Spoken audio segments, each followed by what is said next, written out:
இப்போ நீங்க பார்த்துட்டு இருக்கிற இந்த கிளைமேட்டு ஈவினிங் 6 மணியோ இல்லை காலையில் 4 மணி 5 மணியோ கிடையாது. சென்னையில் சடனாக பார்த்தீங்கன்னாக்கா மதியானம் 3:30 மணி. இந்த 3:30 மணிக்கு இந்த கிளைமேட்டு திடீர்னு இருண்டுருச்சு. ஒரே புயல் காற்று அடிக்கிற மாதிரி அடிக்க ஆரம்பிச்சிச்சு. ட்ரிசிலிங் லைட்டாக பார்த்தீங்கன்னா தூரல் போட ஆரம்பிச்சிச்சு. இன்னைக்கு தான் அக்னி நட்சத்திரம் ஸ்டார்ட் ஆகுது அப்படின்னு சொன்னாங்க, மே 4. ஆனால் இன்னைக்கு இந்த கிளைமேட் என்ன நம்மளை செய்ய போகுது, எப்படி வச்சு செய்ய போகுதுன்னு தெரியல. ஏன்னா இந்த வருஷமே பார்த்தீங்கன்னா ஒவ்வொன்றும் ஒவ்வொரு நாள் கடந்து மாறி மாறி தான் வந்து இருக்கு.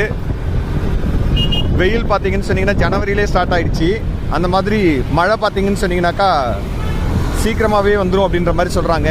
கொஞ்சம் எதுக்கும் நம்ம கேர்ஃபுல்லாக தான் இருக்கணும். பாருங்கள் எப்படி இருக்குன்னு சொல்லிட்டு கிளைமேட்டு.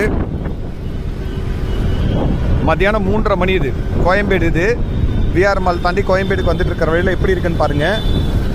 சென்னை முழுக்க இந்த கிளைமேட் தான் நினைக்கிறேன். ஏன்னா ஒரு இடம் 2 இடம் இல்லை, சென்னையே அப்படியே பார்த்தீங்கன்னு சொன்னீங்கன்னா சுற்றி இருள் சூழ்ந்த மாதிரி தான் இருக்குது.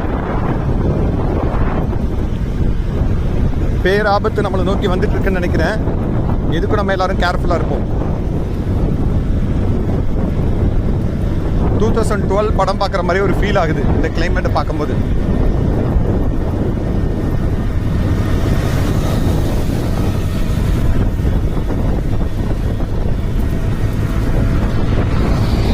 கோயம்பேடு நெருங்கிட்டு இருக்கோம்.